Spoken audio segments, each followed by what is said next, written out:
better transportation within Metro Manila. So yung to your point, 'di ba, yung lifestyle, having life after work, better work-life balance. Siguro solvable yun with a better transportation system.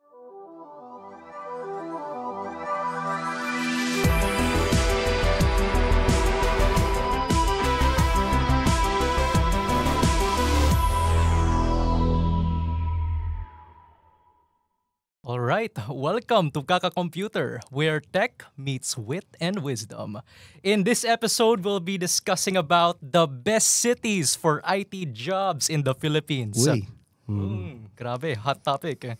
So, this is where we discuss where to move for the hottest tech opportunities out there in the Philippines.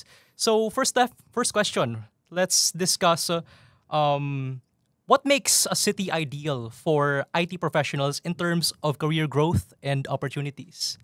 Any takers? Maybe I can start. So, Okay. tawag doon, cities. Cities. So, you want to go to the major hubs.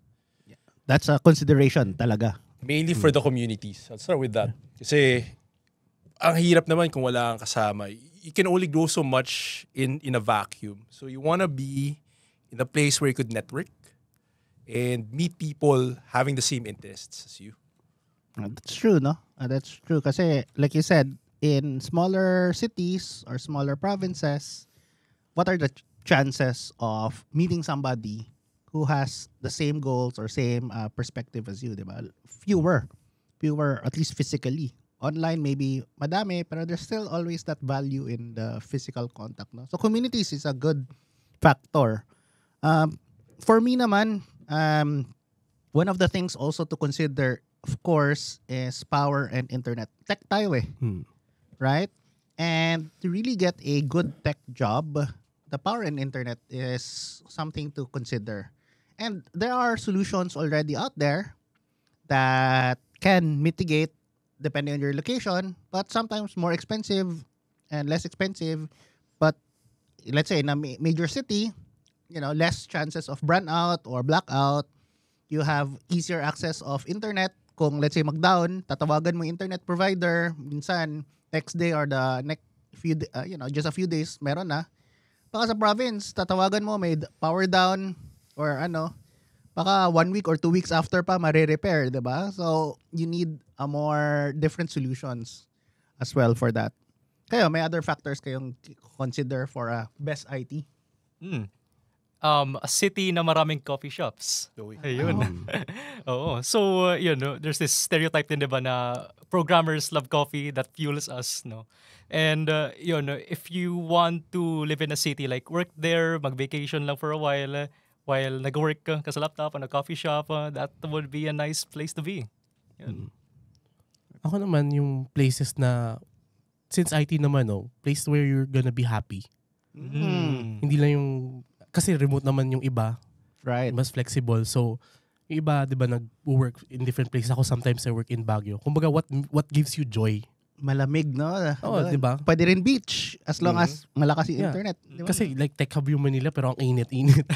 Sometimes you need to cool down. So, you need to find, yung opportunity, it's everywhere. Pero the place where you work is yung mas important, no? Remote na ngayon. Yes. So, you can find jobs basically anywhere. Basta may internet. Right. Although, I would add na looking for jobs remotely is different. Now, sometimes it's harder. Sometimes it's easier. Because I know certain employers, they still prefer, even if remote, they want to make sure that you are in one of the larger cities. Yeah.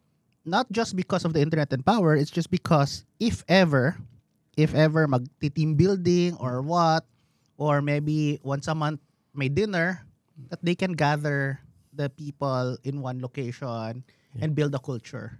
Right? Kasi kung sobrang scattered naman, medyo mahal monthly, lilipad, gagastos, diba? So, if they know like, central area to, it's easier for people to meet. Right? Are there other hubs or nakikita nyo aside from, let's say, Metro Manila, Metro Cebu, and even Metro Davao, right? Ano yung perspective niyo so far on these three major ones? And meron ba tayong na-miss?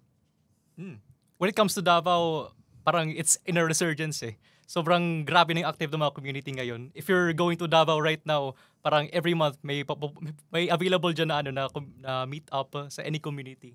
So if you're looking for meetups sa mga tech communities and chat with like-minded individuals, nandiyan yan sa Davao, hindi yan mawawala. As for the rest of Mindanao, meron namang CDO. Other places like that. Maraming active din na communities there. There's a Python user group there. Meron ding DevCon. Ganun. Right. In sa Luzon, no, meron tayo sa Pampanga. Surprisingly, we have parang companies there na nag-outsource ng mga IT talents. And marami rin from great schools like yung sa may mga colleges doon na IT talaga na doon talaga sila nag-outsource kasi ang dami ring IT professionals and students doon. So, active din doon actually. May parang sa region, di ko sure region 3 ba yan? Yung parang letter C, sorry na region yung Bicol region actually may nakikita din ako. Ang dami ding very good posts, sa Facebook nakikita ko post like activity nila parang there's always a IT seminar or IT event in these cities, no? I wanna visit there sometimes maybe in the future just to see bakit parang ang dami lang activity there. What's going on there? Especially yung previous episode natin ang crypto ata. Madaming crypto doon, no? And blockchain. There seems to be something there din in other areas. Parang may specialty pa nga sila eh. Right? So hindi lang talaga to metros ang strong, no? The other rest of the country is also really good. As long as, there are certain factors, yung parang base na makover mo. Internet power, happiness. Essentials. As someone hiring, usually pag may good university doon, Yes. merong hub. Yeah, parang the one in Bacolod, merong parang Lasal doon. So, ang dami dong outsourcing companies na of different types. May for IT, for recruitment, ganun. Yeah, actually may startup kabatch namin dati from Kickstart Ventures in Bago, which is in the Bacolod area, Bago Sphere, no? And they've been growing the BPO sector there. No? So it's very strong tech/BPO in Bacolod because like you said, there are certain universities that have the size and capability to provide for local talent. And speaking of universities, no, yung ibang universities meron silang parang mga incubators. So yung mga IT professionals can also work on mga startups as well. Like meron sa Cagayan, meron in in Mindanao, ang daming incubators as well. Na marami ding founders, maraming IT professionals that they can work na tech related in their cities actually. Very interesting. Right, right, no? And in a sense, baka in some of these other cities mas balance pa nga ang work-life balance. Yun lang parang mas available, no? If you're looking for that. Like you said, maybe after work, you wanna hang out, open air, fresh air. Kasi may kilala ko, lumipat siya dito Metro Manila. Medyo parang yung skin niya, medyo ganyan. Tapos parang sabi niya sa akin, parang bro, parang yung hair ko ata, parang stress na stress, ganyan, no? When I compare it dun sa Los Baños, no? Dun, grabe, nakaka-gym pa siya, ganyan. Tapos sa gabi, parang hangout sa bar, ganyan. Pero dito daw, sa Metro Manila, parang ang hirap daw dito. No? Commute pa lang, hirap. If you're driving, even harder.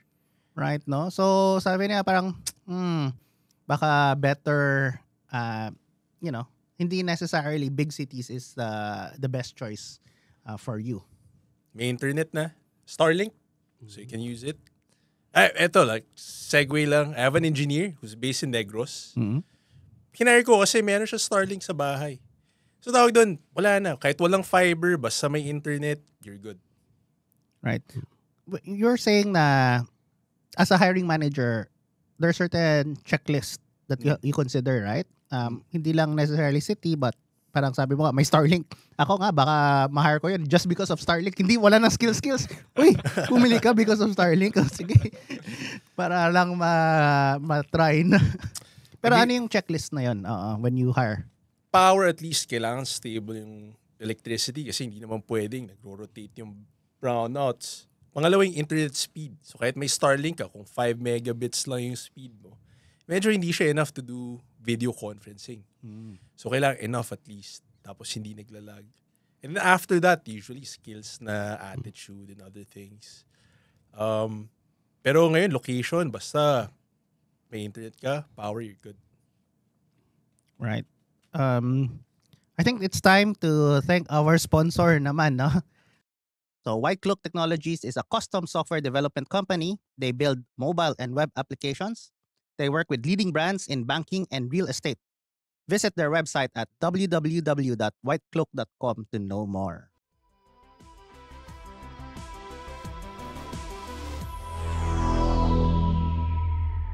Now, as we are back, what are the we are obviously in a democratic country in that sense, no?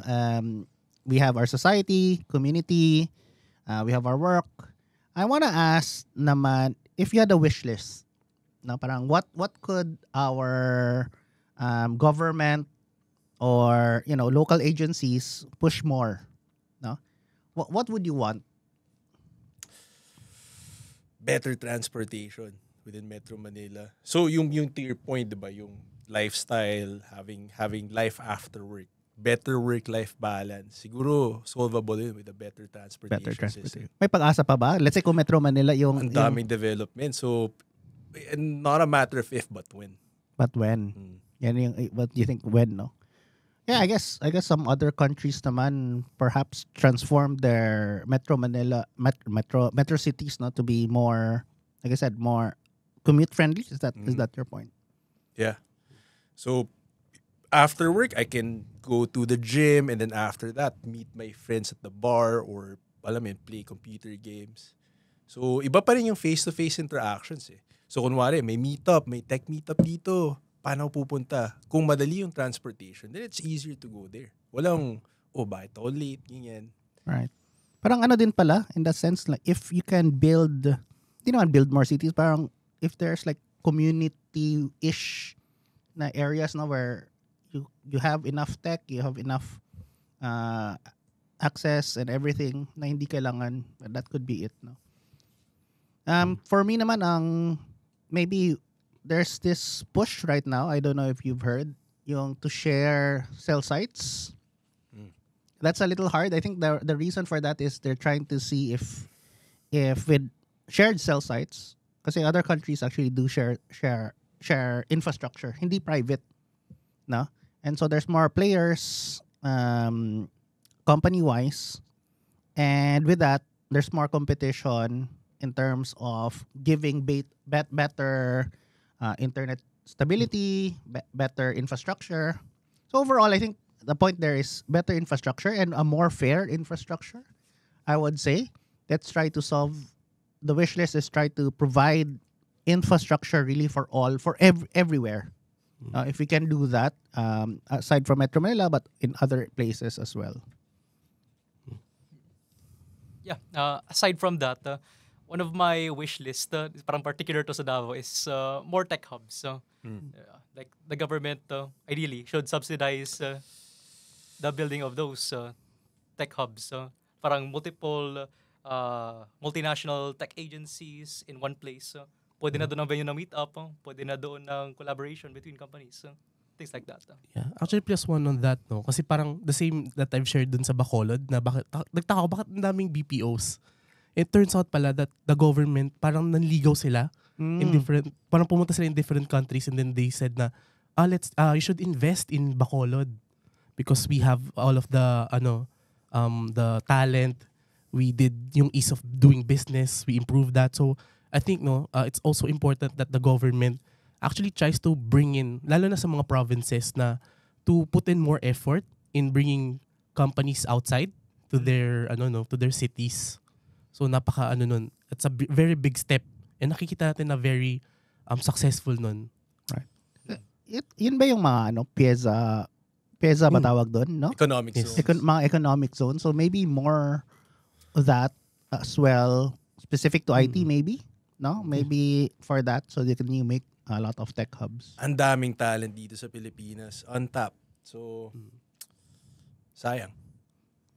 Right. And I wanna ask naman is, what do you lose or ano yung FOMO mo if you don't move to a big city? Like, meron ka bang, yeah, you might be well paid, you have stable internet, more or less kasi may Starlink or may power generator ka na, kanyan.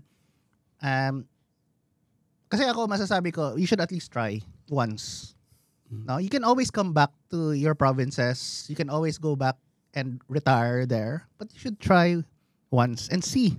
See, you might be surprised, right? Na you might actually like it better, or you find that, when you ladder step. So, actually, may higher step pa pala, ganyan. But you can always go, di naman step down, but you can always return to your roots, right? At any point, I think, no? Pero you should try. Yun yung masasabi ko. Network talaga. Yung going out to the communities, helping out with the meetups, yung communities, yung open communities dito, would help you make lifelong friends. So beyond just, like finding like-minded people, you would also make lifelong friends. So, yun pa lang, sobrang panalo na. Yeah, di pa nakatry mag-work sa Manila. Pero I could segue this into something na malulose mo if you don't try working face-to-face in an actual office. So you lose yung interactions with your coworkers, you lose the culture na share nyo.